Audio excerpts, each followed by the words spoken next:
नमस्ते। आज मैं बात करूंगा निगराचार्य जी को जो निंदकाचार्य कहकर अपमानित करते हैं, उसका क्या विश्लेषण होना चाहिए। तो शुरुआत करते हैं हम उत्तरकांड के विषय से। सभी पारंपरिक विद्वान इस बात पर सहमत हैं कि उत्तरकांड प्रामाणिक है। मैं मध्व संप्रदाय से दीक्षित हूँ। मध्व संप्रदाय के पालीमारू मठ से मैं संबंध रखता हूँ और हमारे मूल गुरु मध्वाचार्य जी ने महाभारत तात्पर्य निर्णय में शंभूक वध को भी प्रामाणिक माना है। उसका कारण भी बताया है शंभूक वध का। और संपूर्ण उत्तरकांड प्रामाणिक हम मानते हैं। और रामायण जो वाल्मीकि रामायण है उसमें 7 कांड हैं, जिसका अंतिम भाग उत्तरकांड के रूप में माना जाता है।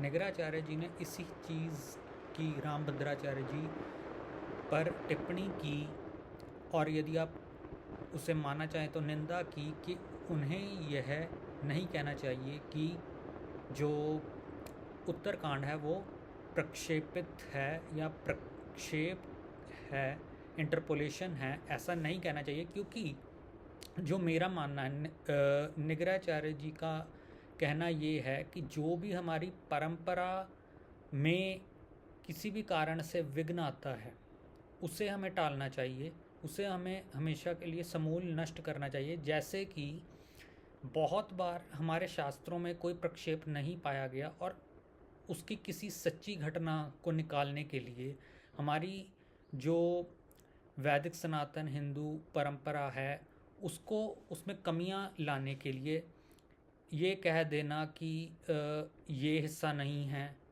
और जैसे डी.एन. झा का एक प्रोपेगेंडा था कि वेदों में गौमांस या यज्ञों में गौमांस का प्रयोग होता था। तो ऐसी कुठाराघात, ऐसे जो एजेंडाज हैं वो द सो कॉल्ड इंटेलेक्चुअल्स और कई बार इसमें हमारे ही जो किसी भी अलग अलग पीठों के आचार्य हैं वो भी इसमें कई बार फंस जाते हैं ये कहते हुए कि ये प्रक्षेपित हैं। दूसरा टॉपिक मैं जो कहना चाहूँगा कि अगर निगराचार्य सुप्रीम कोर्ट या जुडिशरी की निंदा कर रहे हैं तो क्या ऐसी निंदा होनी नहीं चाहिए। ऐसी निंदा तो मैं भी करना चाहूँगा और हर किसी को करनी चाहिए। जहाँ सुप्रीम कोर्ट का एक अब रिटायर्ड जज है जो जस्टिस चंद्रचूड़, वो आर्टिकल या सेक्शन 497A को स्ट्रक डाउन करता है, व्यभिचार की धारा को हटाता है और उसे खुला समर्थन करता है। तो इस व्यभिचार की धारा को हटाकर देश का भला हुआ या बुरा हुआ। अगर देश का बुरा हुआ है, अगर इस व्यभिचार की धारा को हटाकर बहुत से युवाओं को एक खुली छूट मिल गई है कि वो किसी भी समय पर, जब वो 18 की उम्र से पार चले जाएं, किसी भी स्थान पर किसी भी समय पर वो व्यभिचार में लिप्त हो सकते हैं। जो असंवैधानिक तो मैं नहीं कहूँगा, लेकिन अनएथिकल, अधार्मिक संबंधों को बना सकते हैं, तो वो बनाते हैं। और बहुत बार सम्मानित गुरुओं ने ये संकेत भी किया है कि आज 90% के आसपास जो युवा वर्ग है वो व्यभिचार में जा चुका है। तो क्या यहाँ निंदा करना सही नहीं है। मध्वाचार्य जी के जो गीता पर भाष्य है और उन्होंने गीता तात्पर्य निर्णय भी लिखा है, तो जब वो गीता का सार लिखते हैं एक श्लोक में, तो उसमें बहुत स्पष्ट तौर पर उन्होंने एक अर्जुन के माध्यम से एक संदेश दिया है समाज को। हालांकि वो अर्जुन को उद्धृत करते हुए कहते हैं कि कृष्ण भगवान अर्जुन को कह रहे हैं कि तुम्हारा कर्तव्य है जो भगवान और उनके भक्तों का द्रोह करे, भगवान और भक्तों का जो उनके खिलाफ काम करे, उनका निग्रह करना। निग्रह का मतलब हम ऐसे मान सकते हैं टू ब्रिंग टू जस्टिस।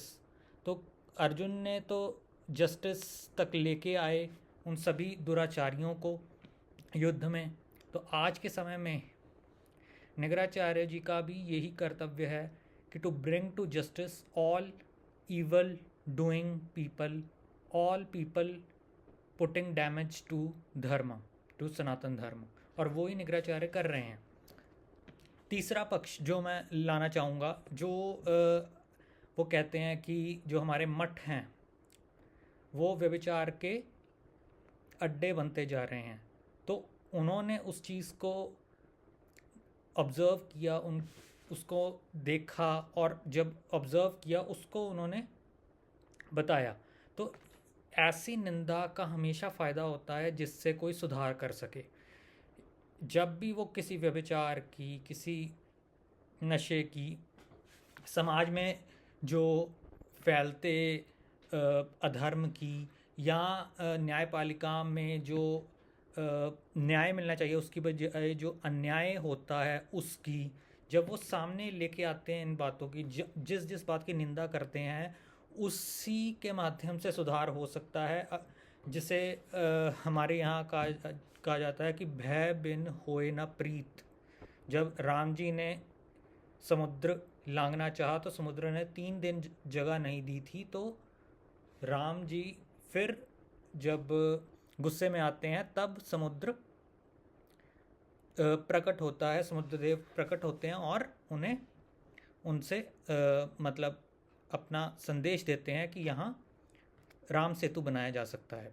तो चौथा पॉइंट जो मैं कहना चाहूँगा कि जो उनका क्रिटिसिज्म करते हैं, कोई ब्रह्म ऋषि अपने आप को लिख रहा है, कोई महर्षि, कोई किसी को भी जगत गुरु कह दिया जाता है, किसी को महामंडलेश्वर कह दिया जाता है, किसी को शंकराचार्य कह दिया जाता है। जो हमारे परंपरा है कि 4 शंकराचार्य या अधिकतम 5, अगर हम कांची कामाकोटि पीठ की भी बात करें, जहाँ मैंने कहीं पढ़ा कि आदिगुरु शंकराचार्य 4 जो पीठ स्थापित कर रहे खुद कांची में बैठे, अगर हम उसको सही मान लें तो अब ये बात आती है कि शंकराचार्य तो अधिकतम 5 हो सकते हैं, या बिल्कुल सामान्य भाषा में कहें तो 4 शंकराचार्य, उत्तर में, पश्चिम में, पूर्व में और दक्षिण में। उत्तर में बद्री जो पीठ है ज्योतिष पीठ, पश्चिम में द्वारका पीठ, पूर्व में जगन्नाथपुरी में गोवर्धन पीठ और दक्षिण में श्रृंगेरी पीठ।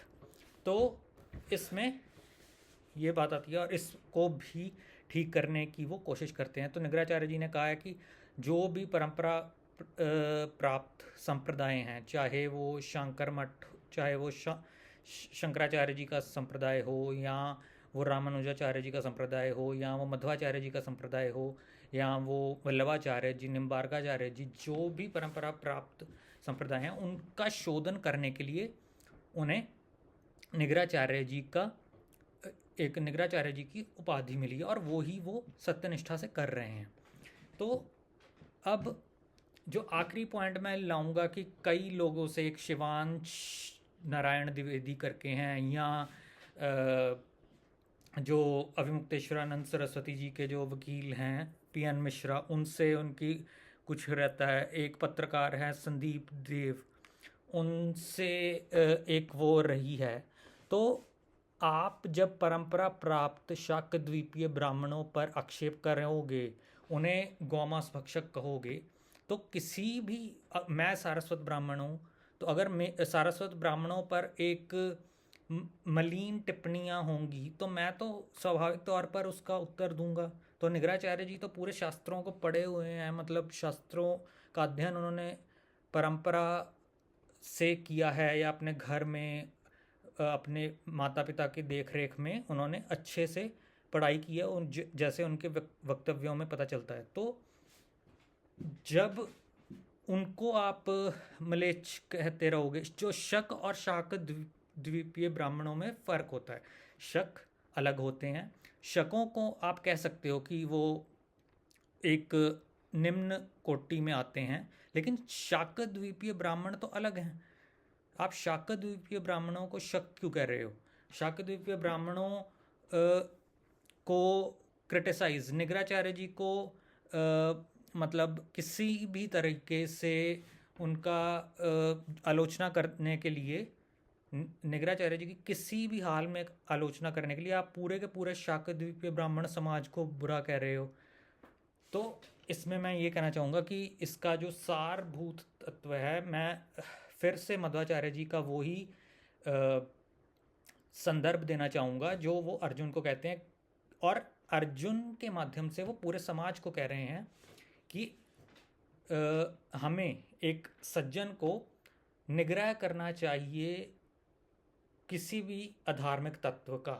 जैसे निगराचार्य कहते भी हैं कि वो एक सामान्य ब्राह्मण का कार्य कर रहे हैं, हालांकि विशेष तौर पर निग्रह करने का जो उत्तरदायित्व है वो निगराचार्य जी के पास ही है। श्री भागवतानंद गुरु जी जो वर्तमान में हमारे निगराचार्य हैं, उनके पास ही वो विशेष तौर पर कर्तव्य है। लेकिन एक सामान्य हिंदू होने के नाते हम भी अपने अपने क्षेत्र में जहाँ भी धर्म हो रहा हो उसका निग्रह कर सकते हैं, मतलब कि उस अधर्म के खिलाफ आवाज़ उठा सकते हैं। जय श्रीमन नारायण, हर हर महादेव, नमः चंडिकाय।